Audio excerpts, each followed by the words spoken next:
The Boiling Blood, Chapter 1. The Taste of Ash. The rain hammered against the steel-gray walls of Blackrock Keep, a relentless drumming that mirrored the frantic beat of Elias' heart. Had been scrubbing the dented steel of a broadsword for the past 6 hours, the metallic tang of sweat and grime clinging to his skin. It wasn't a glorious life for a squire, not when the scent of burning flesh was as familiar as the rain. But it was his life, and right now, it was a life hanging precariously by a thread of grim determination. The War of Infinite Rage wasn't a war of strategy. It wasn't about alliances forged over maps and grievances. It was a sickness, a fever born of single horrifying truth. The men, the women, the Orcish Grunts and Elven Archers, the human knights, they weren't fighting for territory. They were fighting to burn. Elias' captain, Sergeant Kalen, a man built like a granite boulder and radiating a perpetually simmering rage, had been explaining it to him for weeks. "It's the fire salts, lad," Kalen would rumble, his voice a low growl. "The Cinder-Judas are feeding us the strength of a god. But gods, when they're corrupted, demand a terrible price." The salts were introduced subtly, initially presented as bolstering rations.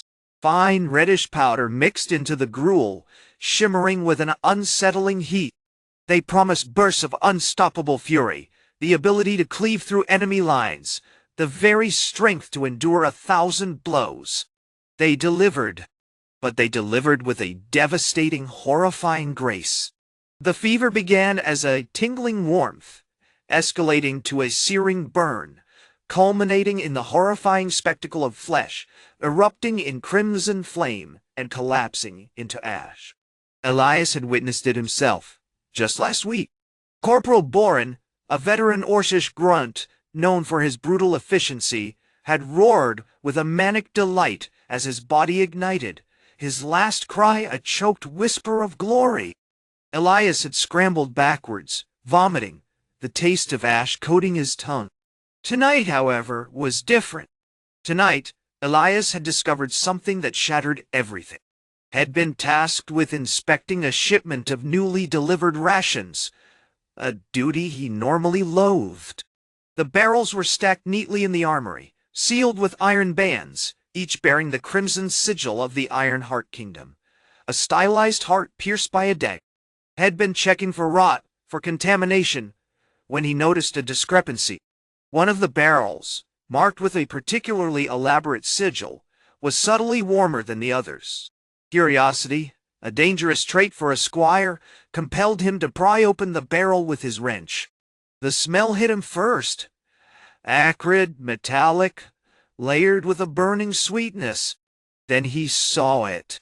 Not the expected rations, but a mountain of fine, reddish powder. He scooped a small amount into his palm, instinctively crushing it between his fingers.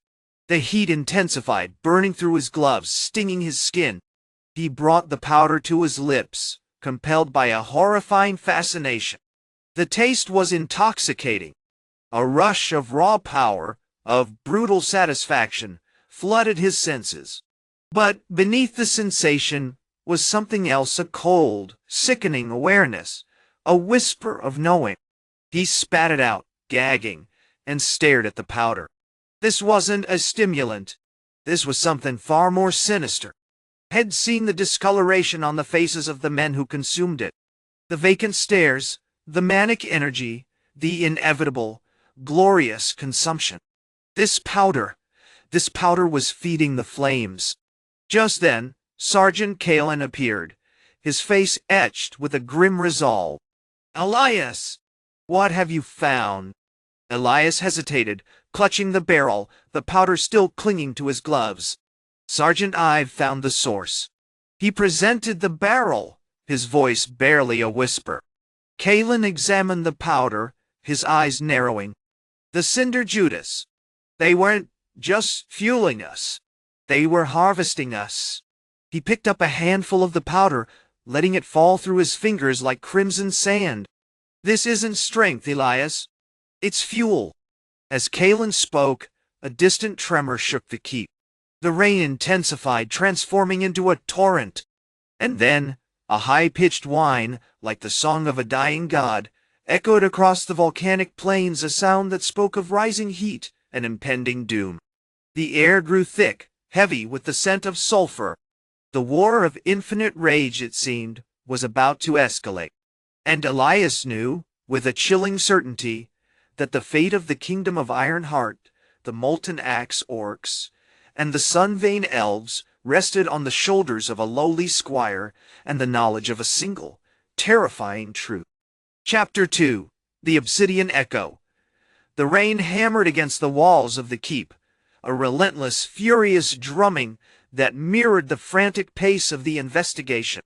Kalen, a veteran of countless skirmishes against the Molten Axe, moved with a disconcerting stillness, his scarred face illuminated by the flickering torchlight. Elias, still shaken from his discovery, followed the barrel of the fire salt, now christened crimson rot, clutched tightly in his hand. The air reeked of burnt fat and a sickly sweetness that clung to the back of the throat. "The Admiral's quarters," Kalen commanded, his voice low and gravelly. "Let's see what echoes the Cinder-Judas left behind." The Admiral, Lord Valerius Thorn, had been a figure of terrifying charisma, promising victory and glory with every booming pronouncement. Now, in his opulent chamber surrounded by trophies of battles won and lost, he lay a smoldering ruin. His armor, once gleaming silver, was cracked and blackened, coated in a thick, viscous residue. He hadn't exploded, not precisely. Instead, had begun to unravel, his flesh shimmering with an internal heat that had finally overwhelmed his defenses. Sergeant Boren, a hulking Orcish Grunt, cautiously examined the remains. "The water," he grunted, pointing to a massive, intricately carved reservoir, usually filled with holy water. "It's gone. And the walls, they're scored with heat marks, like flames licking upwards." Elias knelt, carefully collecting samples of the residue with a small silver vial provided by Kalen. "It's consistent with the powder," he reported, his voice strained. "The same crimson staining, the same residual heat. It's not simply burning, it's transforming." Suddenly, a figure emerged from the shadows. Lyra, a sharp-eyed Elven Spell-Archer, renowned for her deadly accuracy and unsettlingly calm demeanor. She carried a small, intricately carved wooden box, its surface pulsing with a faint, icy luminescence. "I've been analyzing the spore patterns," she announced, her voice precise and measured. "The Cinder-Judas didn't just distribute the salts, they created a network. The reservoirs, the barracks, even the battlefields, they've all been conduits." "A morbid infrastructure," Kalen muttered, a grim understanding dawning in his eyes. "They were turning us into weapons willingly." As Lyra spoke, a new tremor shook the keep, stronger this time. The torchlight flickered wildly, casting grotesque shadows that danced across the walls. Outside, the rain had intensified, morphing into a sheet of icy needles. A low, guttural groan resonated through the volcanic plains, a sound that seemed to vibrate within the very bones of the keep. "Something's happening," Boren growled, instinctively raising his axe. "The pyre, it's awakening." Kalen barked orders, directing a squad of soldiers to reinforce the keep's defenses. "Elias, I want a full analysis of the crimson rot." "Lyra, I need to know everything you can uncover about this network. We're not just fighting a war, we're fighting a twisted alchemy." Elias, driven by a desperate need to understand, meticulously examined the powder under a magnifying glass. The crimson grains weren't uniform. He noticed subtle variations in their structure, tiny inclusions that shimmered with a darker, almost obsidian-like sheen. He remembered a faint scent head, detected alongside the burnt fat, something ancient, something unsettling. "Wait," he exclaimed, a sudden realization striking him. "The inscriptions on the salt barrels, they're not just markings. They're runes. Not of any language I recognize, but resonant. They seem to be amplifying the heat, drawing on something deeper, something older." Kalen rushed to his side. "Runes? You think this isn't just fuel?" You think it's connected to the pyre itself? I think, Elias said, his voice low and urgent, that the Cinder-Judas weren't just harvesting our bodies. They were feeding the pyre. They were deliberately building the conditions for this inferno. He pointed to a newly formed fissure in the floor, radiating heat. And I think the tremors aren't just the pyre awakening. They're responding to us, to our investigation. Suddenly, a wave of disorientation washed over Elias, accompanied by a cold, sickening awareness, a whisper of knowing. He spat it out, gagging, and stared at the powder. This wasn't just fuel. This was a key. The crimson rot wasn't simply powering the flames, it was unlocking something vast, something terrifyingly old. The ground beneath them shifted violently. The obsidian sheen in the powder intensified, pulsing with a rhythmic internal light. A high-pitched whine, like the song of a dying god, echoed across the volcanic plains, a sound that spoke of rising heat and impending doom. And then, through the swirling rain and the chaos of the keep, they saw it. A column of incandescent light, rising from the heart of the central volcano, the nascent form of the all-consuming pyre. It wasn't just fire, it was hunger. Chapter 3, The Echo of the First Flame. The whine intensified, a dissonant chord, hammering against Elias' skull. He stumbled back, nearly colliding with Kalen, who gripped his arm with surprising force. Elias, focus! What did you feel? Elias struggled to articulate the horror, the sensation less of sight and more of a resonant understanding. It remembered. This powder, these runes, they aren't just catalysts. They're anchors. The pyre didn't simply wait. It was summoned. And the Cinder-Judas weren't merely fueling it, they were meticulously building a bridge to a time, before even the mountains were born. He gestured wildly at the fissures snaking across the volcanic rock, each pulsing with a sickly crimson glow. The tremors are random. They're a response, a frantic attempt to re-establish a connection. They're feeding it with our rage, with our ambition, with our belief in the power of this monstrous rebirth. A guttural roar shattered the strained silence. From the keep's central courtyard, a wave of Orcish warriors, their faces contorted in ecstatic fury, charged towards the fissure. Their armor shimmered with an unnatural heat, droplets of molten metal sizzling from their forms. They weren't fighting, they were participating in the feeding.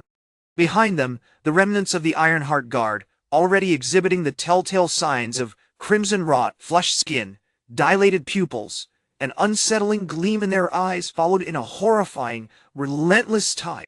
They're not soldiers, Kalen said, his hand instinctively reaching for the silvered pommel of his axe. They're conduits. They're allowing it to consume them. Suddenly, a figure emerged from the swirling rain, a flicker of movement amongst the chaotic advance. It was Lyra, the disgraced Spell-Archer, her face pale, her eyes burning with an unsettling clarity. She had been scouting the perimeter, a solitary, unnervingly calm presence amidst the burgeoning madness. In her hands, she held a shimmering, elongated bow crafted from petrified moonwood, its string glowing with a soft cerulean light. The runes aren't just amplifying the heat, Elias, she shouted over the roar of the advancing troops, her voice surprisingly steady. They're transmitting it. They're creating a network, a psychic resonance across the land, drawing energy from everywhere. With a practiced motion, Lyra loosed an arrow. It wasn't aimed at the charging orcs, but at the fissure itself. The arrow struck with a sickening thud, releasing a blast of frigid air that momentarily halted the advance. The crimson glow of the fissure flickered, and for a heartbeat the heat visibly receded. Frost binding! Kalen roared, rushing forward with his axe. He slammed the blade into the ground, channeling his own latent frost magic into a shield of shimmering ice. The ground around the fissure began to crack and freeze, but the heat from within stubbornly resisted, pushing back against the cold. As they battled against the corrupted forces, a new figure emerged from the shadows of the keep, Admiral Thorn, the human traitor. He was a towering figure, clad in blackened steel, his face obscured by a helmet adorned with the symbol of the crimson rot, a stylized flame. He moved with unnerving grace, wielding a massive rune-etched hammer that crackled with raw energy. "You foolish children!" Thorn bellowed, his voice distorted by the amplifier built into his helmet. "You think you understand the majesty of creation? You were blind to the potential, the power."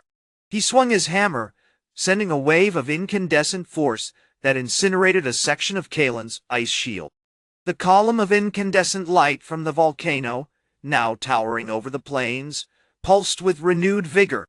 The crimson rot spread with alarming speed, consuming not just flesh and bone, but the very landscape, turning stone to ash and vegetation to black, weeping blooms.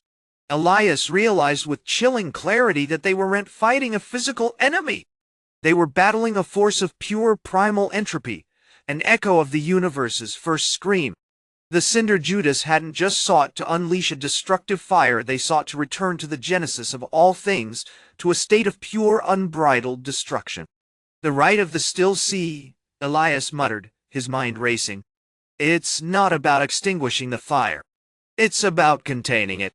He looked at Kaelin and Lyra, a desperate understanding dawning in his eyes. "We need to create a counter-resonance. We need to disrupt the flow." He pointed towards the shimmering runes, etched into the base of the fissure, now radiating almost unbearable heat. "We need to sever the connection. We need to make it feel cold." Chapter 4. The Coup of the Cold Blood. The air above the volcanic plain shimmered with heat, a distorted haze that obscured the horrific panorama of burning armies and ash-choked valleys. Elias, Kaelin, and Lyra, bruised, exhausted, and coated in a greasy film of soot, moved with a grim, almost desperate purpose. The initial shock of Thorin's revelation, the deliberate corruption, the madness of the Cinder-Judas had solidified into a cold, focused resolve. They had been granted a terrifying glimpse of the true nature of the war, and it demanded a radical response. "The runes," Lyra stated, her voice strained. "They're not just channeling the pyre. They're feeding it. Specifically, they're amplifying the resonant frequency of the fire salts." She adjusted the quiver on her back, meticulously checking the arrows tipped with frost-infused obsidian. "Thorin's been manipulating the primal fire itself, turning it into a weapon against us." Kaelin, a towering figure even amongst the orcs, ran a thick, gloved hand over the icy scales of his shield. "The Overlord's arrogance was his weakness. We exploited it. But this is different. It's not just rage, it's will." He pointed to the pulsing fissure, a jagged wound in the earth that spewed molten rock and choking smoke. "The Judases aren't just building a weapon, they're becoming it." Elias, the youngest of the trio, felt the weight of their predicament pressing down on him. Had initially dismissed himself as a mere squire, a cog in the Ironheart's military machine. But the grim reality had stripped away his youthful idealism, replacing it with a desperate need to prevent utter annihilation. "We can't fight fire with fire," he said, his words carrying a newfound authority. "We need to disrupt the chain reaction. We need to introduce cold, not just suppress the heat." The idea, born of desperation and fueled by a desperate understanding of the nature of entropy, began to take shape. The Rite of the Still Sea, a forgotten tradition whispered about in Elven archives, spoke of manipulating the flow of primal energy, not by simply stopping it, but by redirecting it. It was a concept as audacious as it was potentially dangerous. "The High-Magus was correct about the salts," Elias continued, pulling out a small, intricately carved obsidian shard from his pouch. "They aren't merely fueling the fire, they're creating a focal point, a locus for the pyre's raw power. We need to break that focus. We need to introduce a counter-resonance." He explained his plan, a desperate gamble built upon a crumbling foundation of ancient lore. They would use the existing runes, corrupted as they were, to channel the energy, but instead of fueling the pyre, they would redirect it, drawing upon the latent, frigid energy that lay dormant beneath the volcanic plains. They would use their combined skills, the humans' knowledge of holy rituals, the orcs' brute strength, and the elven's mastery of frost magic, to create a cold chain, a psychic link that would act as a conduit for this counter-resonance. "It's a risk," Kalen admitted, his face grim. "Channeling this much raw energy. It could overwhelm us." "We have no choice," Lyra interjected, knocking an arrow with practiced precision. "We've already seen what happens when we fight fire with fire. This is the only way to stop the tide." As they moved forward, the heat intensified, pushing them back with palpable force. Thorn's amplified voice boomed across the plain, laced with manic laughter. "Pathetic mortals! You cling to your paltry notions of control. You will burn." Reaching the base of the fissure, they found the runes pulsing with an infernal light, etched into the cooled magma with unsettling precision. Elias began to chant, his voice a low, rhythmic drone, drawing upon the ancient words of the rite.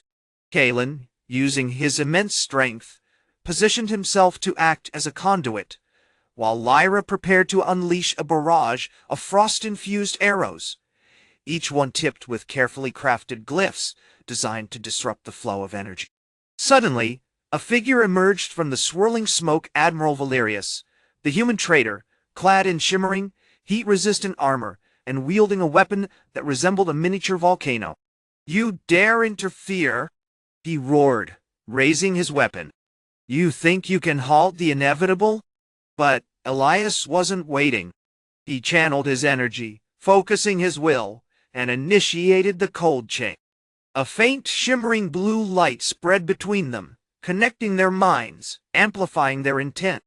As the runes began to resonate with their efforts, Lyra released her volley, the obsidian arrows finding their marks with deadly accuracy, each impact sparking with a brilliant flash of frost. The effect was immediate and terrifying. The pulsing of the fissure stuttered, the torrent of molten rock faltering, and the incandescent light emanating from the volcano momentarily dimmed. Thorn screamed in fury, his hammer crashing down with devastating force, but the cold chain held, redirecting the energy, channeling it not toward destruction, but towards a single, crystalline point, a spear of pure, solidified ice that began to materialize above the fissure. Chapter 5. The Cold Chain. The air in the caldera throbbed with a furious, unnatural heat. Valerius, fueled by the desperate, roaring hunger of the all-consuming pyre, moved with terrifying speed, the miniature volcano at his command spitting incandescent globs of lava. Vuh! Each blast slammed against the burgeoning spear of ice, threatening to shatter it, but Elias' focus tightened the cold chain. The blue light intensified, radiating not just between them, but subtly affecting the very ground beneath their feet, solidifying the scorched earth, pushing back the creeping tide of magma. "You cling to a futile dream of control!" Valerius shrieked, leveling his weapon. A focus beam of superheated magma lanced out, searing the air and forcing Lyra to dive for cover behind a crumbling basalt pillar. "This fire is destiny. It will cleanse this world, remake it in the image of power." Elias ignored the direct assault, his eyes locked on Valerius' chest, visualizing the disruption, the shattering of the traitor's ambition. "Destiny is shaped by choices, Admiral," he countered, his voice amplified by the resonance of the cold chain. "Not by the willing sacrifice of lives to a monstrous god."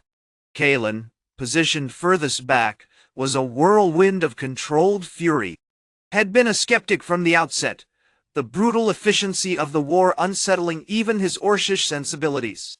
Now, witnessing the orchestrated madness, he felt a primal urge to break the chain, to simply smash Valerius. But he held back, understanding the delicate balance Elias was maintaining, the crucial role he played as the conduit. He unleashed a guttural roar, a wave of raw, suppressed rage channeled through his massive frame, reinforcing the cold chain with his sheer physical presence. The frost-infused arrows of Lyra, meanwhile, continued their relentless barrage. Several impacted against Valeria's armor, the glyphs etching themselves onto the heat-resistant plates, creating shimmering fissures of absolute zero. The Admiral, momentarily staggered, cursed under his breath, a guttural mix of human and corrupted Orcish. "Worthless trinkets!" he roared, summoning a defensive barrier of swirling flames, but the cold chain relentlessly eroded it, each dissipation feeding the spear's growth. Suddenly, Thorn, having recovered from the initial onslaught, charged, his warhammer a blur of iron and fury. He swung with the force of a collapsing mountain, aiming for Valerius' legs. But Elias anticipated the move, subtly shifting the flow of the cold chain. The hammer connected, the impact jarring Thorn violently, but the spell didn't falter. Instead, the force of the blow was redirected, not into a debilitating impact, but into a swirling vortex of icy air, reinforcing the spear's crystalline structure. "You are puppets!" Valerius screamed, recognizing the subtly manipulating control. He shifted his weapon, focusing the volcano's core onto a single, desperate volley. This time the energy struck with devastating accuracy, detonating against the spear's apex. The crystalline structure shuddered, threatening to collapse. Just as it seemed the spear would shatter, Lyra unleashed her final volley. This wasn't a barrage of destruction, it was a precise surgical strike. Using her intimate knowledge of the glyphs, honed over years of studying elven runes, she fired an arrow directly at the point where the spear seemed weakest, a hairline fracture forming at the base of its crystalline structure. The arrow struck home, embedding its obsidian tip into the fracture. An explosive surge of frost energy erupted, instantly solidifying the crack, strengthening the spear's core. The spear pulsed with a blinding white light, and a deep, resonant hum filled the caldera, the sound of pure, untamed coal. Valerius, enraged and exhausted, lunged forward, attempting to crush the spear with his volcano weapon. But the cold chain responded instantly. A wave of icy energy washed over him, freezing his armor, paralyzing his limbs. He struggled, a grotesque figure of burning metal and desperate fury, but the connection was absolute. It's impossible," he choked out, his voice strained. "You cannot contain the pyre." Elias' face was pale with exertion, sweat plastering his hair to his forehead. The blue light of the cold chain pulsed with an almost painful intensity. "We're not containing it," he gasped. "We're redirecting it." As Valerius' struggles weakened, Kalen, leveraging the solidified momentum, stepped forward, and with a resounding roar drove his massive hand into the heart of the spear. The spear shuddered violently, drawing the immense heat from Valerius and channeling it, not back into the all-consuming pyre, but towards the crystalline point at the spear's apex. The transformation was complete. The spear, now a column of shimmering ice energy, levitated, bathed in an ethereal glow. The all-consuming pyre, sensing the shift, let out a final agonizing wail, a mournful roar of dying heat. Its incandescent flames diminished, collapsing inward, and the molten rock within the caldera ceased its furious outpouring. The war, for this moment at least, was won. Chapter 6. The Stillness. The caldera was a monument to devastation, a wound in the earth still radiating a residual warmth. The air, once choked with the stench of sulfur and burning flesh, now held a fragile sweetness, carried on a breeze that whispered of ice and nascent bloom. The obsidian husk of the all-consuming pyre, now a jagged silent mountain, dominated the landscape, a chilling reminder of the madness that had almost consumed them all. The three armies, a ragged but strangely united force, stood around the spear now christened the Hard Anchor, a testament to their improbable victory. The initial shock had given way to a cautious, almost reverent silence. Valerius, stripped of his armor and reduced to a shivering husk of a man, lay prone near the edge of the caldera, his eyes wide with a mixture of terror and nascent understanding. The cold chain, a shimmering blue thread woven from the combined will of the three races, still pulsed around him, a delicate but insistent tether. He didn't seem to feel pain, merely a profound, unsettling emptiness. The rite of the still sea, it wasn't just a ritual, Elias, the Elven Spell-Archer said, his voice hoarse but steady. He carefully adjusted the focus of the spear, the ice energy within subtly shifting, gathering power. It was an amplification. The pyre sought to consume not just our bodies, but our intentions, our passions, our ambitions, the very things that fueled its growth. We turned it against itself. Beside him, Borak, the Orcish Grunt, shifted restlessly, his thick fur bristling with residual heat. Had been the one who initially discovered the fire salts, a gruesome revelation that had sparked his fury and ultimately led him to this unlikely alliance. The humans, they were fools, blinded by glory. The Overlord, he craved destruction, a legacy of fire. The High-Magus, he yearned for power, for the control of primal forces. We were feeding their desires, and it nearly destroyed us. Valerius, stirring weakly, managed a choked whisper. The magic, it isn't about doing. It's about feeling. The salts, they didn't grant strength. They amplified the worst of our emotions, twisted them into something monstrous. The Human Squire, Liam, a young man barely out of his teens, stepped forward, holding a vial of purified water, a humble yet potent weapon against the lingering echoes of the pyre's influence. We need to cleanse this ground, he said, his voice surprisingly firm. The salts have poisoned the soil, twisted the very stones. If we don't, the embers will return. As Liam began to meticulously pour the water over the scorched earth, Kalen, the Elven High-Magus, observed him with a critical eye.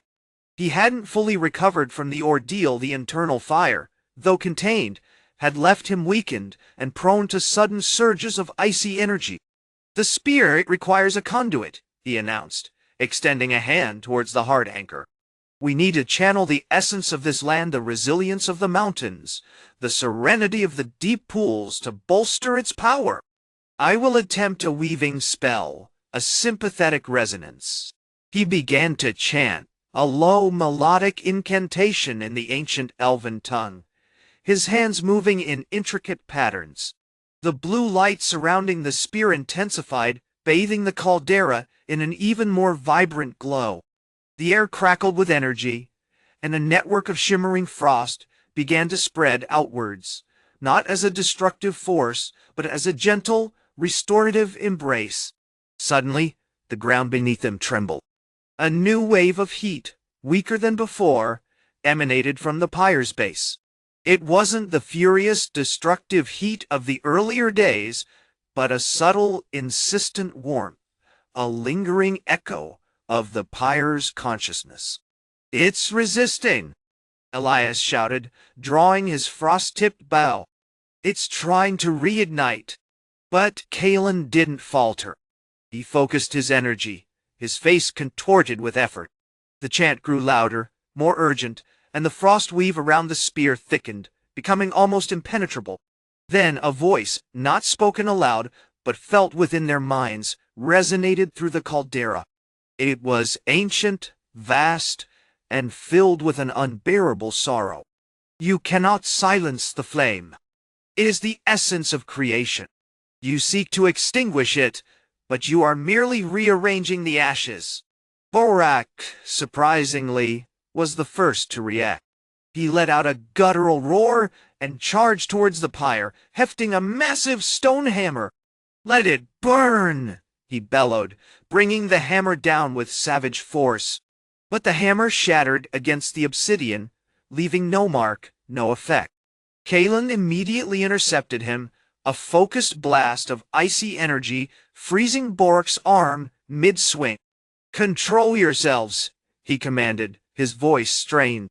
The pyre feeds on chaos. We must remain steadfast. As he spoke, Liam noticed something extraordinary. The purified water he had been pouring onto the ground wasn't simply extinguishing the residual heat, it was growing it. Small, fragile sprouts of moss began to emerge from the scorched earth, shimmering with an iridescent blue light, a side effect of the spear's amplified magic. The cold chain, sensing this shift, pulsed with a renewed vigor. It's transforming the heat, Liam gasped. The spear is taking the burning and converting it into light. The realization hung in the air, heavy with the weight of their improbable victory. The all-consuming pyre wasn't simply destroyed. It had been redeemed. Chapter 7. The Bloom of Obsidian. The silence after Liam's revelation was thick, charged with a strange, unsettling beauty. The air still shimmered with heat, but it was no longer a malevolent consuming force.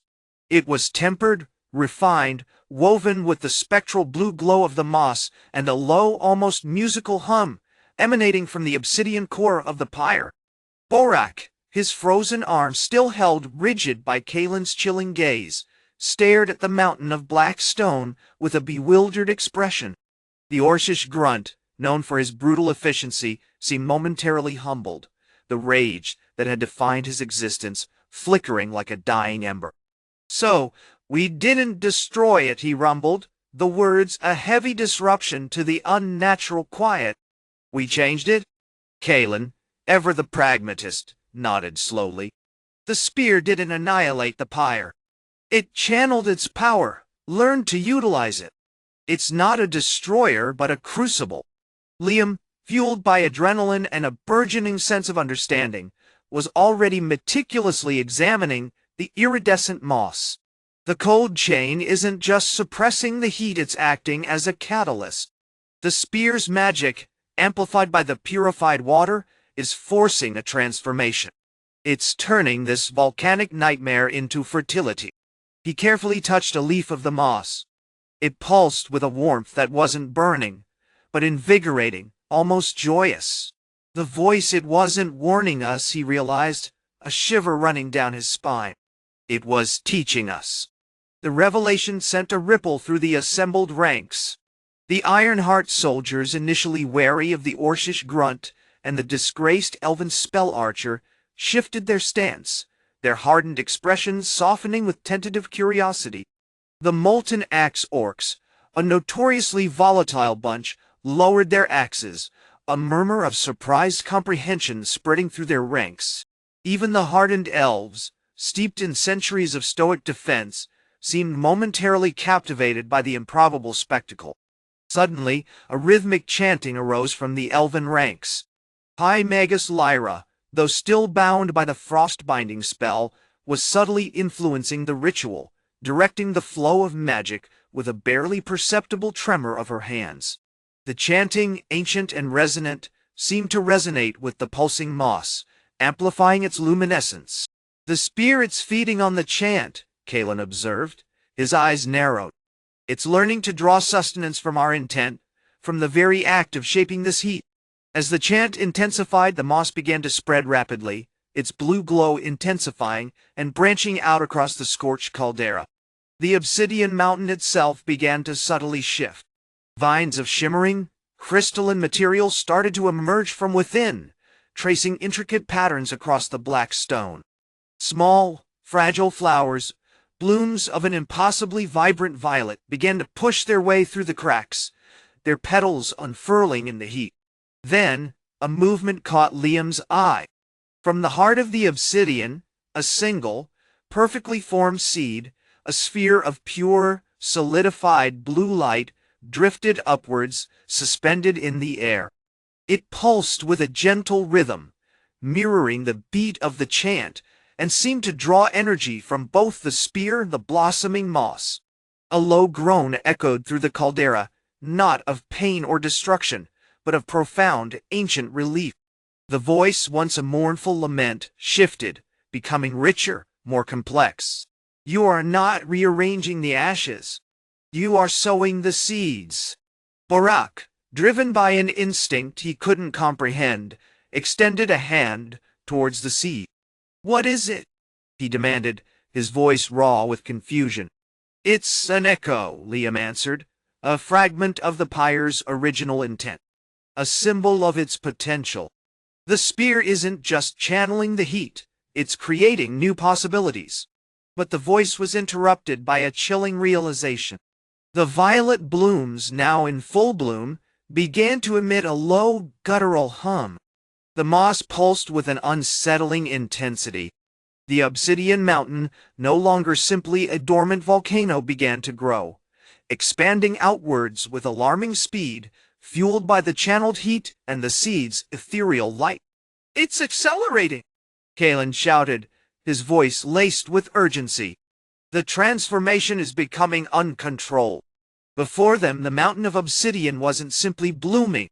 It was consuming. The violet flowers weren't just creating beauty, they were consuming the scorched earth, the cooled stone, even the remnants of the corrupted soldiers, turning everything into vibrant, pulsing life. The air thickened with the scent of blossoming violet and the tang of ozone. The cold chain pulsed frantically, struggling to contain the escalating transformation. The all-consuming pyre hadn't been destroyed. It had been reborn, and it was hungry. Chapter 8. The Violet Bloom. The initial triumph of the coup of the cold blood had curdled into a terrifying, blossoming nightmare. The air in the caldera hung thick and heavy, saturated with the intoxicating, cloying scent of the violet blooms and the increasingly acrid tang of ozone. The obsidian mountain, no longer a passive monument to destruction, was actively, aggressively reshaping the landscape. It wasn't simply growing, it was devouring. Borak, Liam, and Kalen huddled near the rim of the collapsing lava flow, the remnants of their hastily constructed defensive line, a series of meticulously placed, ice-infused barricades already crumbling beneath the mountain's burgeoning growth. The psychic strain of the cold chain, once a shimmering blue thread binding them to the surviving remnants of the war effort, now pulsed with a frantic, desperate red. "It's beautiful," Liam murmured, his face pale with a mixture of horror and fascination. He reached out, cautiously, towards one of the larger violet blooms. A tendril, slick with viscous, luminous nectar, snaked out and brushed against his wrist. He recoiled instantly, a sharp cry escaping his lips. "It's sentient. It recognizes me." "Don't touch it!" Kalen barked, his hand instinctively reaching for the frost arrow strapped to his back. "We don't understand what it is, how it works. It's actively trying to reintegrate everything into itself." The mountain's expansion was now accompanied by a disconcerting shift in the violet flowers themselves. They weren't simply producing blooms, they were shedding petals, each one erupting into a miniature, pulsing version of the original. These smaller blossoms drifted on the rising currents of heated air, coating the already scorched ground with a shimmering violet dust. It felt less like beauty and more like an invasive, consuming presence. "The voice, it's changing again," Borak said, his brow furrowed in concentration. The voice, a disembodied resonance within the seed, was no longer a single entity. It fractured, splintered, becoming a chorus of whispers, echoes of the pyre's ancient rage, mixed with something softer, more inquisitive. "It's not just a fragment of the original intent anymore. It's learning, feeding on our fear, our confusion."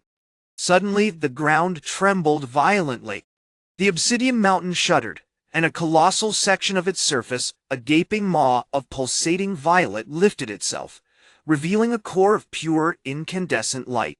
From within, a tendril of violet energy lashed out, snaring Kalen's frost arrow before crushing it into glittering dust. "It's targeting our defenses," Kalen shouted, drawing his bow and firing a volley of enchanted arrows tipped with solidified frost magic at the newly formed opening. The arrows struck with force, but were immediately absorbed, their magic dissipated, leaving only swirling patterns of violet dust in their wake. Liam, analyzing the changes with a desperate urgency, noticed a pattern emerging in the mountain's growth. "The cold chain isn't just containing it," he shouted, pointing to the pulsating blue threads. "It's creating it. The heat isn't just fueling the expansion, it's being channeled through the cold chain, reinforcing the mountain's structure, making it stronger." Borak, guided by a sudden, overwhelming intuition, began to move. He wasn't attacking the mountain, he wasn't even trying to defend it. He moved towards the seed, carefully lowering himself before it, his hand outstretched. "What are you doing?" Kalen yelled, drawing on his bow, but Borak ignored him. As his hand brushed against the seed, a jolt of energy surged through him. He saw not images of the pyre's destruction, but of its genesis, of the fiery birth of the world, of the fundamental forces of creation and destruction intertwined. He understood, with a clarity that bordered on madness, that the seed wasn't merely an echo, it was a catalyst. The pyre hadn't just been reborn, it was being refined. "It's not consuming us to grow," Borak said, his voice a low rumble, echoing the voice of the seed. "It's consuming our fear, our anger, our hatred. It's purifying the corrupted energies of the war of infinite rage." Before he could elaborate, the violet blooms erupted in a wave of blinding light. The obsidian mountain swelled, its dimensions shifting with impossible speed. But this time, it wasn't simply expanding outwards. It was folding in on itself, compressing the chaotic energies of the conflict, drawing them towards a single central point, the seed. "We've made a terrible mistake," Liam whispered, his voice choked with dread. "We weren't purging the pyre. We were feeding it a temple." Chapter 9. The Architects Lament the Violet Blooms, initially terrifying, settled into a rhythmic pulse, casting shifting, ethereal shadows across the battlefield. The obsidian mountain, now a colossal, self-consuming spire, resembled a skeletal hand reaching for the sky, its surface swirling with trapped currents of scarlet and gold. The air vibrated with a low, insistent hum, not of destruction, but of a frantic, desperate restructuring. Liam, the disgraced Elven Spell-Archer, found himself paralyzed, not by fear, but by a nascent understanding that was utterly dismantling everything he'd ever believed. "We weren't purging the pyre. We were feeding it a temple." His words hung in the humid air, thick with the metallic scent of burnt flesh and the lingering heat of the all-consuming pyre. Borak, however, remained calm, his eyes fixed on the seed. The tremor of energy still pulsed through him, a constant, insistent thrum that felt less like a burden and more like a profound connection. "The seed chooses," he said, his voice now imbued with an almost unsettling resonance. "It isn't simply a vessel, but a key. The pyre's hunger isn't for destruction, but for balance. For the cessation of imbalance." Around them, the army's iron heart, Molten-Axe and Sun-Vein stood frozen, weapons lowered, watching in stunned silence. The initial chaos of the War of Infinite Rage had evaporated, replaced by an unnerving stillness, broken only by the rhythmic pulse of the mountain and the quiet pronouncements of the Orcish Grunt. The sheer audacity of Borak's revelation was almost unbearable. "He's speaking with the mountain?" Admiral Theron, the corrupted human, gasped, his voice raspy from the lingering burn. He was a husk of his former self, his armor blackened and cracked, his eyes glowing with an unnatural crimson light, though the fire was now diminished, contained. "That's impossible. It's a conduit for the pyre's madness." Kalen, struggling to reconcile his understanding of magic with Borak's seemingly divinely inspired words, stepped forward. The frost binding, it wasn't merely containing the High-Magus. It was channeling the excess heat, wasn't it? That's what allowed the mountain to shift. Borak nodded, slowly. Precisely. The salts weren't feeding the pyre, they were channeling the torrent of emotions, the rage, the fear, the ambition, and feeding it to the seed, allowing it to catalyze a transformation. The seed wasn't absorbing the chaos, it was refining it. He reached out again, his hand hovering over the seed. The mountain isn't growing, it's becoming denser, more concentrated. It's solidifying the chaotic energies, turning them into a structure of pure potential. Suddenly, the pulsing intensified, the violet blooms erupting in a torrent of light so brilliant it threatened to blind them. The mountain shifted violently, its form twisting and reforming with terrifying speed. Cracks spiderwebbed across its surface, then vanished, replaced by smooth obsidian plates. The hum escalated into a deafening roar, and the air grew thick with an almost palpable sense of power. Then, with a grinding tectonic shudder, the mountain ceased its chaotic dance. It settled into a shape unlike anything they'd seen before. It was still immense, dwarfing the armies, but it was no longer a spiraling, destructive vortex. It was a perfect, geometrically precise sphere, its surface composed of interlocking obsidian segments, each radiating with an internal, pale blue light. At its core, nestled within a lattice of frozen energy, pulsed the seed, no longer a simple stone, but a shimmering crystal the size of a man's head. "It's stabilizing," Liam breathed, his voice filled with awe. "The chaos is contained. It's being drawn into the structure, not consumed." As the last vestiges of the violet light faded, a voice, ancient and resonant, filled their minds, not a spoken word, but a direct transmission of thought and sensation. "The path is found." Borak understood instantly. "The mountain is becoming a nexus," he said, his voice strained with effort. "A point of convergence, a place to harness and direct the raw energies of creation and destruction. The pyre isn't an enemy to be vanquished, it's a force to be controlled." Theron, still flickering with crimson energy, let out a choked, guttural cry. "You fool! You've just built a prison for the chaos. It will fester, grow, and eventually shatter this construct."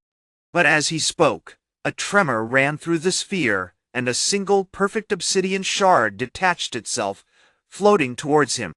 It brushed against his blackened armor, and the crimson light within his eyes abruptly extinguished.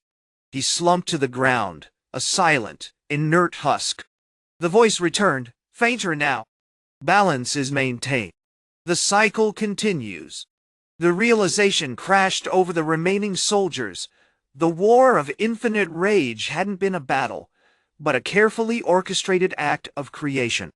They hadn't purged a monster, they'd built a god. Chapter 10.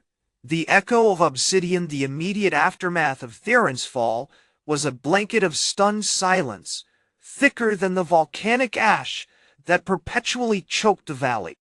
Liam, Borak, and the handful of remaining soldiers of the Steel Vein, the newly formed alliance of human and Orcish warriors, stood motionless, the pulsing seed dominating their vision.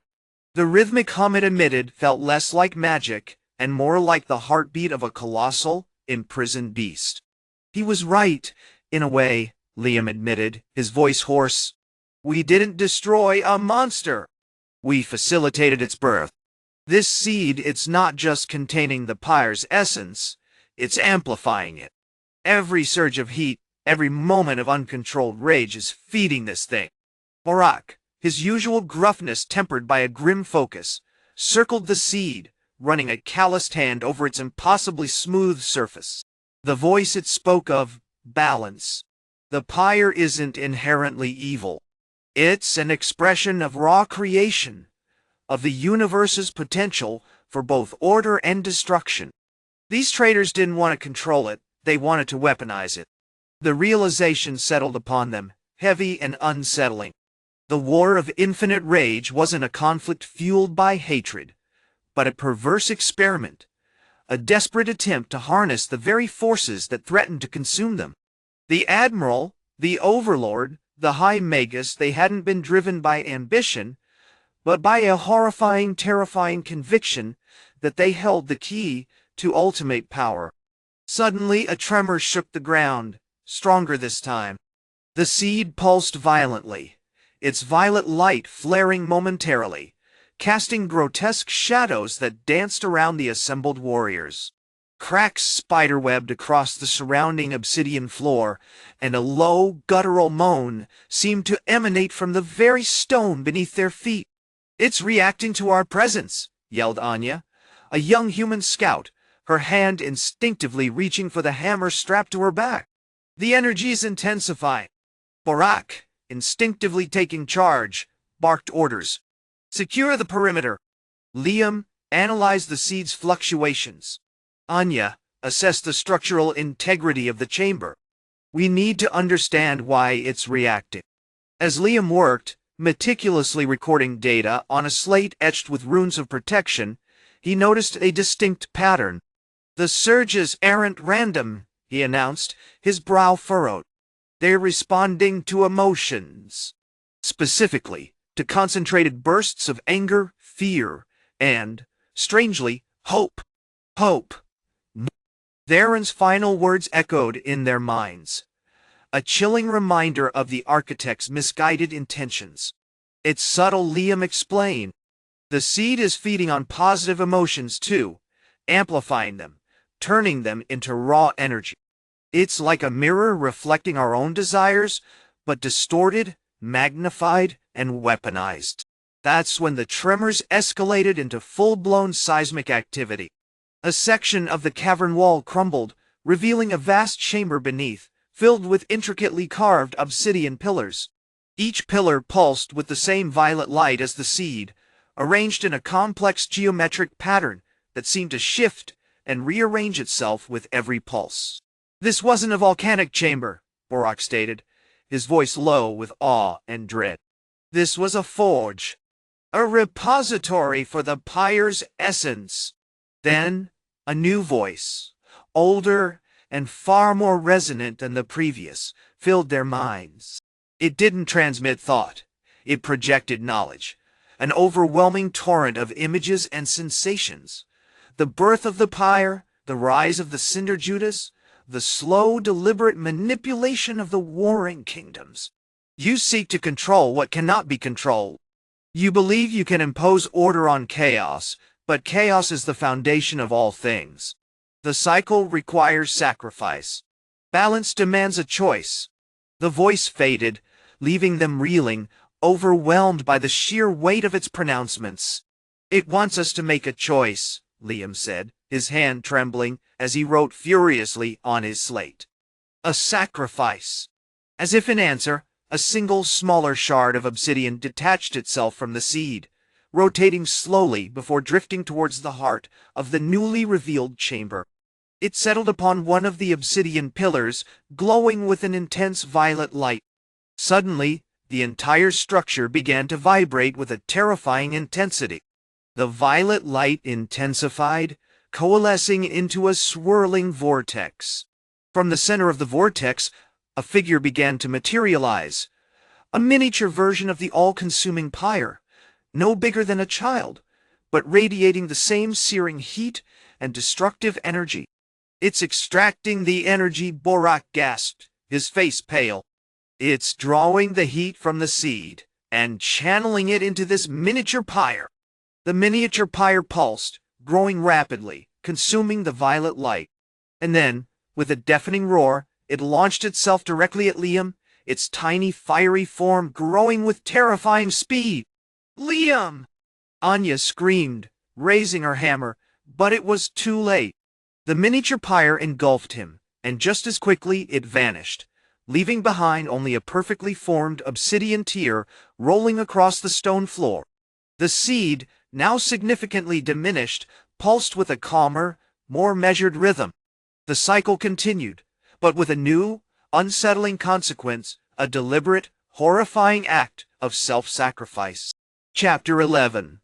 The echo of Liam. The silence in the chamber, thick and heavy with the lingering scent of burnt ozone and violet energy, stretched for an agonizing minute. Borak, still shaking, knelt beside the obsidian tier, tracing its flawless curve with a calloused finger. "It wasn't simply feeding the pyre," he finally stated, his voice hoarse. "It was learning, mimicking, refining its method." Anya, her face grim and etched with a burgeoning understanding, approached cautiously. It's as if the seed itself is observing us, recording our reactions. It's not just consuming heat, it's consuming will. The realization hung in the air, stark and chilling. The war of infinite rage wasn't a consequence of the Cinder-Judas actions. It was a carefully orchestrated experiment.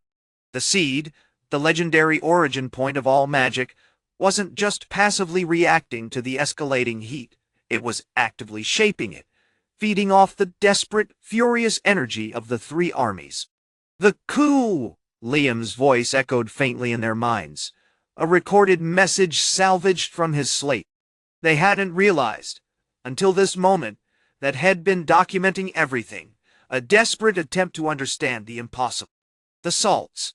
They're not amplifying strength, they're amplifying obsession. The pyre isn't born of ambition, it's born of unbridled craving. The violet light, now dormant within the seed, pulsed with a subtle rhythmic beat, a slow, deliberate inhale and exhale. It felt less like a threat now, and more like a patient observer. The obsidian tear, still glistening faintly, offered no further clues, but its presence was a constant, unsettling reminder of Liam's fate. Suddenly, a groan reverberated through the chamber.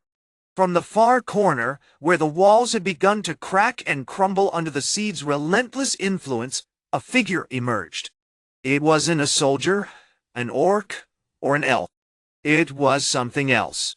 It resembled Liam, undeniably. The same dark, unruly hair, the same sharp, intelligent eyes, the same youthful eagerness etched into his face.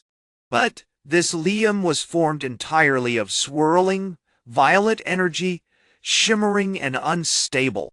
It moved with a disconcerting fluidity, lacking the solidity of flesh and bone, and emitted a low, resonant hum that resonated deep within their chests. "What is that?" Anya whispered, her hand instinctively reaching for her frostweave hammer. Borak, a seasoned Orcish veteran, recognized the sign immediately. "A resonance," he growled, his hand instinctively reaching for the crude ironwood shield he carried. "A fragment of the seed, given form. The pyre isn't just consuming heat, it's consuming consciousness. It's creating echoes." The violet Liam drifted closer, extending a shimmering hand towards them. As he reached, the violet light within the seed intensified, and the miniature pyre, dormant within the obsidian pillar, shuddered to life, growing with alarming speed.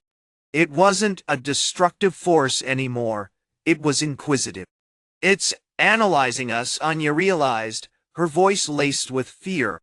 "It's trying to understand our resistance, to anticipate our next move. It's using this echo to learn how to truly control us." The violet Liam stopped, a mere foot away from them. Its form flickered, and for a brief, terrifying moment, they saw glimpses of Liam's face, a flicker of confusion, then acceptance, then a chilling, almost ecstatic joy. "It wants a choice," Liam's voice echoed from the violet Liam, stronger this time, laced with an unsettling resonance. "A sacrifice. But not just of flesh and blood. A sacrifice of thought." Before they could react, the violet Liam reached out and gently touched Anya's hand. A jolt of violet energy surged through her, not painful, but profoundly unsettling. Suddenly, images flooded her mind, not her own memories, but flashes of the seed's ancient creation, of civilizations rising and falling, of the endless cycle of destruction and rebirth. It was overwhelming, terrifying, and utterly addictive. "Don't look at it!" Borak roared, tackling the violet Liam to the ground. The violet Liam shrieked, a high-pitched, discordant sound that ripped through the chamber, and the miniature pyre flared with blinding intensity, threatening to consume them all. As Borak wrestled with the shifting energy form, Anya realized the terrible truth. The seed wasn't just manipulating the heat, it was manipulating perception. It wasn't simply building a fuel source, it was building a mind. and they were all unwitting subjects in its horrifying experiment. The coup of the cold blood hadn't been a victory. It had been a distraction. The real battle wasn't against the pyre, it was against themselves. Chapter 12. The Echo of Consumption. The air in the obsidian chamber still thrummed with residual violet energy, a sickly sweet scent clinging to the volcanic stone. Borak lay sprawled near the now dormant violet Liam, his face slick with sweat, a thin trickle of crimson staining his scarred arm. Anya, leaning against a massive basalt pillar, felt a persistent tremor beneath her skin, a ghost of the violet intrusion.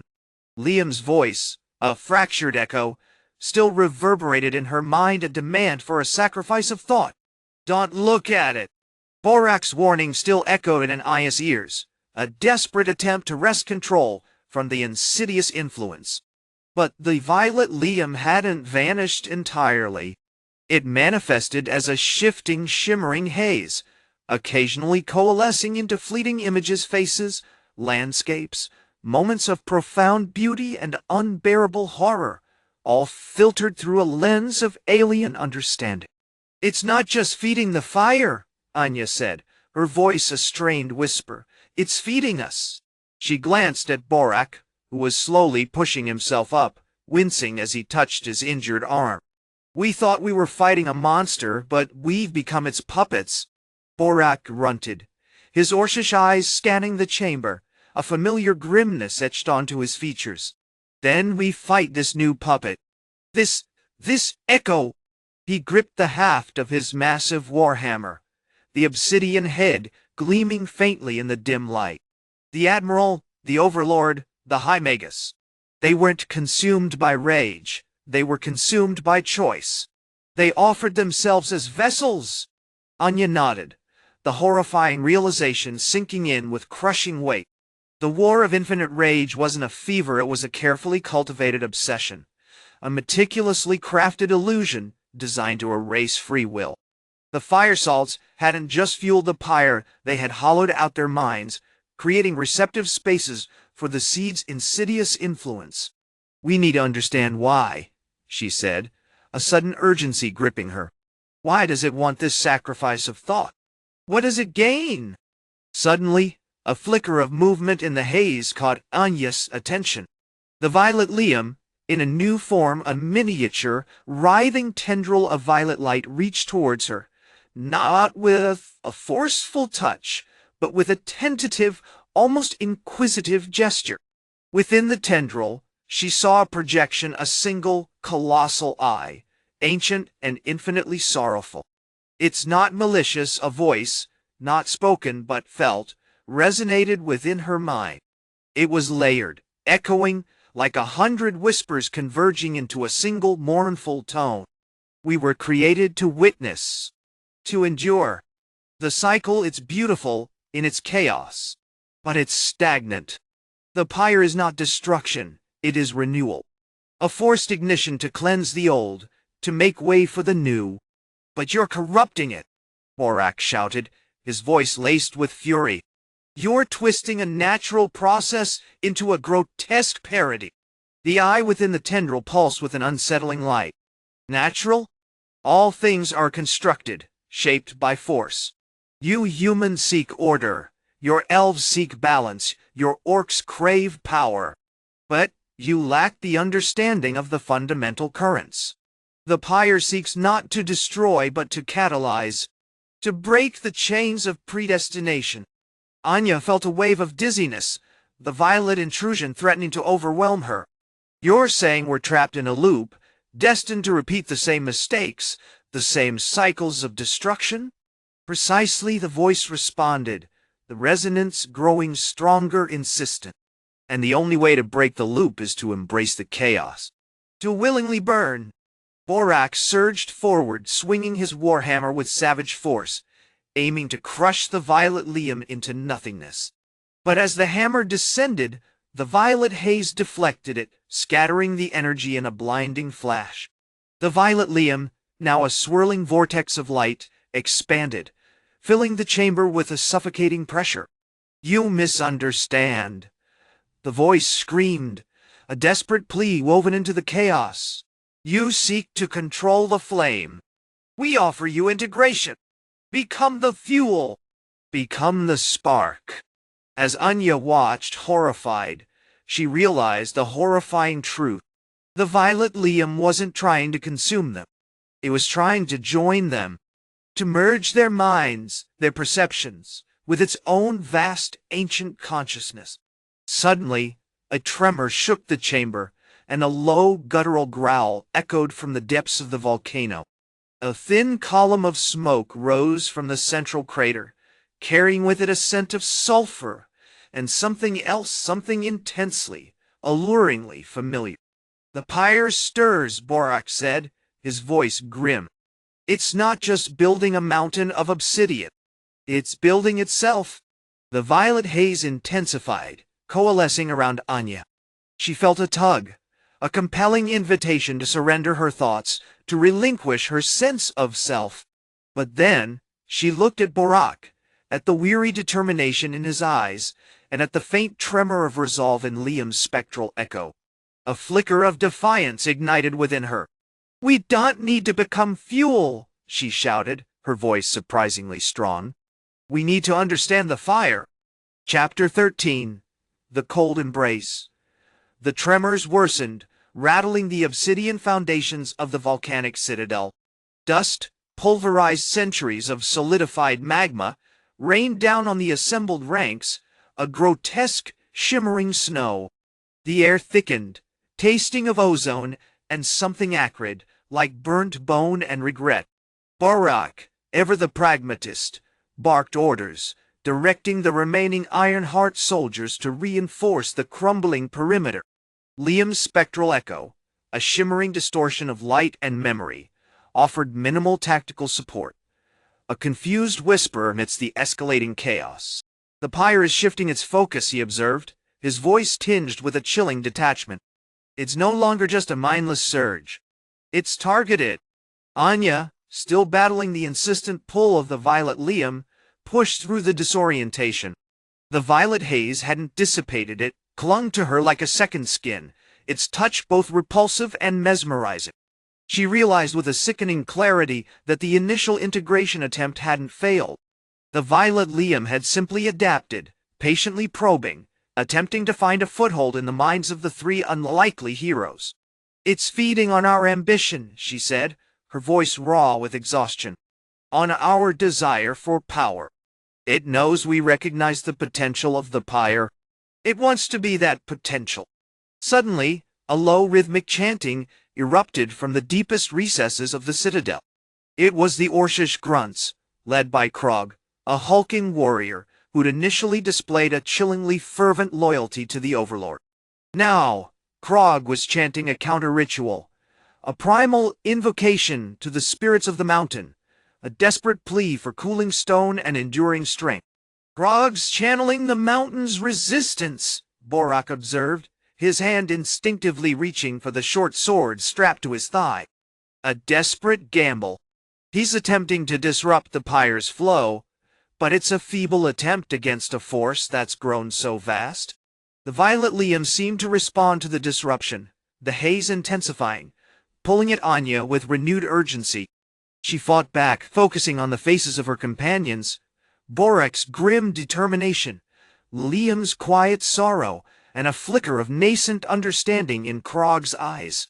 It wasn't just about resisting the pyre, it was about confronting the insidious corruption that had gripped them all. It's not about destruction, she shouted, her voice amplified by the strange resonance of the chamber. It's about balance. As she spoke, a vision slammed into her mind, a memory not her own, yet deeply familiar. She saw a landscape of unimaginable beauty, vast, shimmering plains bathed in the light of two suns, towering forests of bioluminescent fungi, and rivers of liquid crystal. She saw beings of pure energy, ancient and serene, existing in perfect harmony with the core of the world. And she saw, at the heart of it all, the violet liam, not as a destructive force, but as a conduit, a way to channel the raw, untamed energy of the planet. The vision vanished as abruptly as it appeared, leaving Anya breathless and disoriented. "The pyre isn't inherently evil," she gasped. "It's a primal force, a reflection of the world's own creative and destructive potential. The Cinder-Judas have corrupted it, weaponized it, twisted its purpose." Just then, a piercing shriek echoed through the citadel.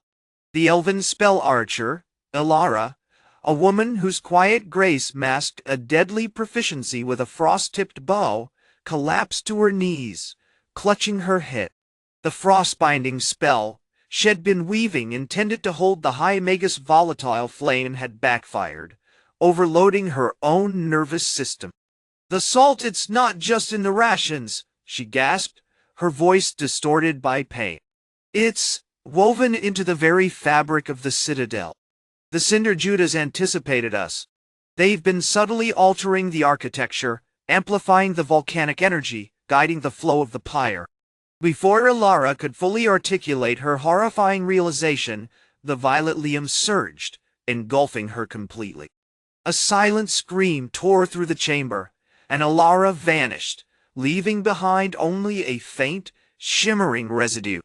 "She has been absorbed," Borak stated, his face grim. "Another piece of us consumed. We're running out of time." As if on cue, the central crater erupted. A column of incandescent magma shot skyward, followed by a wave of violet energy that washed over the assembled forces. The air crackled with impossible heat, and for the first time, Anya felt not just the burning desire for power, but a profound sense of sorrow, a sorrow for the lost, for the corrupted, and for the terrifying realization of what they had become.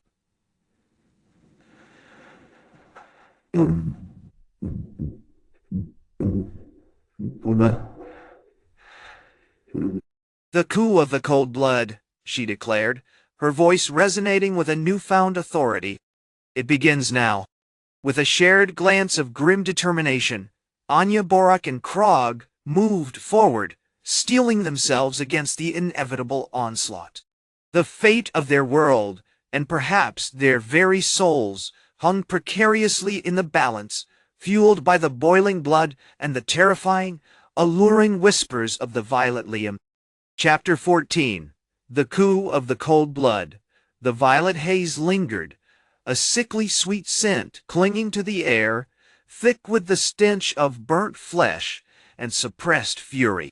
The ground trembled beneath Anya's boots, a rhythmic pulse mirroring the chaotic rhythm of the all-consuming pyre's ascent. The tremors were no longer a terrifying display of power, they were a countdown. Borak, his face still stained with soot and a chilling blue residue, moved with a brutal efficiency, directing a squad of human legionaries, their eyes glazed with a flickering orange towards the citadel's central plaza. Krog, his massive Orcish frame radiating an unsettling stillness, followed close behind, his newly sharpened axe gleaming with captured violet light. "The citadel's foundations are riddled with the salts," Borak grunted, his voice strained. "Liam's influence is insidious. It's not just feeding the pyre, it's shaping our very thoughts, twisting our instincts." He paused, gesturing to a human soldier collapsing, his body convulsing in a miniature inferno. "Don't mistake rage for clarity. It's a gilded cage." Anya felt the familiar pull, the yearning for explosive action, for the release of the burning desire. She fought it, focusing on the grim task at hand, disrupting the citadel's flow of energy. They were facing a war not of armies, but of corrupted will, a psychological siege conducted with agonizing physical consequences. The arrival of the Ironheart forces was a spectacle of controlled chaos. Hundreds of soldiers, once driven by zealous fervor, were now instruments of calculated destruction. Anya, utilizing a modified frostweave amulet, projected shimmering tendrils of cold, slowing the frantic movements of the pyre-infused troops. They weren't fighting with courage, they were meticulously dismantling a carefully crafted trap. "Admiral Thorn is near the reservoir," she barked, her voice cutting through the crackling energy. "Focus your efforts on neutralizing the water flow." We need to quench his flames before he burns the entire citadel. The race to the reservoir was a brutal ballet of searing heat and icy precision.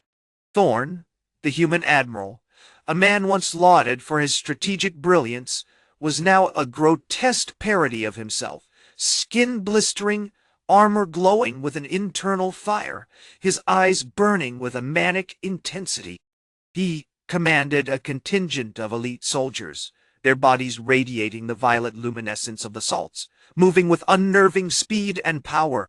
As Anya and her squad closed in, she unleashed a concentrated blast of frostweave, attempting to disrupt Thorn's personal energy shield. But the salts had warped his resilience, creating a shimmering, almost impenetrable barrier. Krog, roaring with a guttural fury, charged forward, his axe biting into the burning armor. The impact sent sparks flying, momentarily disrupting Thorn's focus.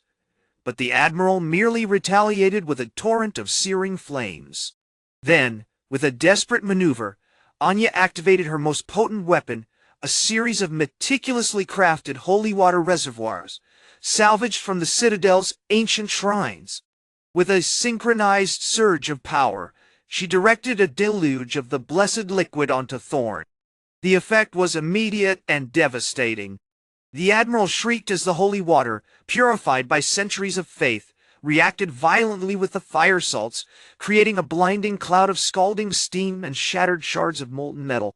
Thorn, momentarily overwhelmed, collapsed, his fiery hubris extinguished in a hiss of steam. "Take him!" Anya screamed, the victory a fleeting moment of relief amidst the suffocating tension. Meanwhile, in the West Wing, Boric and the Orcish Grunts, led by the stoic, scarred veteran, Grond, were enacting their part of the coup. The traitorous overlord, Migruk, was a mountain of enraged muscle, encased in armor forged from volcanic rock and powered by a constantly shifting wave of violet energy. He was a terrifying force, decimating entire squads with a single swing of his warhammer. But Borak, utilizing a network of frozen conduits and carefully placed ice shards, orchestrated a precise attack.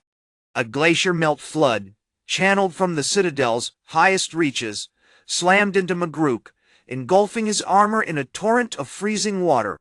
The volatile reaction shattered the armor into 1,000 glittering fragments, and the Overlord, exposed and vulnerable, roared in agony as his internal flame sputtered and died. Finally, in the Eastern Tower, Alara's disgraced Spell-Archer, Lyra, executed the most delicate and dangerous maneuver. Using ancient elven frost-binding spells, channeled through intricately carved runes, she formed a cage of solid ice around the High-Magus Vorin. The violet energy emanating from his body surged, attempting to break free, but Lyra's control was unwavering. With a final agonizing shriek, Vorin imploded, his internal flame extinguished in a silent, crystalline explosion. As the final traitor fell, a palpable shift occurred in the Citadel. The violet haze began to dissipate, replaced by a crystalline glow emanating from the three heroes. Anya, Borak, and Krog stood amidst the wreckage, their bodies still radiating a faint, shimmering heat, but the burning desire, the all-consuming pyre, was receding. "Now," Anya declared, her voice resonating with a newfound weary authority, "we perform the rite of the Still Sea." Chapter 15. The Rite of the Still Sea. The air in the Citadel's Grand Plaza hung thick with the scent of ozone and burnt stone. The purple haze, a lingering echo of Mook's and Vorin's agonizing demise, had almost entirely vanished, leaving behind a dazzling, fractured surface of shattered marble and fused metal. The heat, though diminished, still pulsed beneath Anya's skin, a dull throb of residual power, the echo of countless consumed souls. Borak, his face still slick with glacial melt, adjusted the intricate network of frozen conduits Head constructed around the plaza's central fountain. Head spent the last 12 hours painstakingly regulating the flow of sub-zero water, a desperate attempt to maintain a consistent temperature, a fragile equilibrium in the wake of the orchestrated chaos. The residual heat is agitated, he grunted, his voice roughened by the constant dampness. It seeks release. If we lose control, it could trigger a cascade. Krog, ever stoic, continued to meticulously catalog the remnants of the Citadel's defenses. He wasn't a soldier, not truly. He was a keeper of remembrance, a scholar tasked with preserving the history of the Three Kingdoms. But his knowledge of siegecraft, gleaned from centuries of archived blueprints and battlefield reports, was proving invaluable in assessing the damage and anticipating further instabilities. The structural integrity of the western wing is compromised, he reported, pointing to a gaping fissure in the wall. Reinforcement will be required. And the geothermal regulators, they're running on fumes. Voron's final act seemed to have drained them completely. Anya ignored their observations, focusing entirely on the task ahead.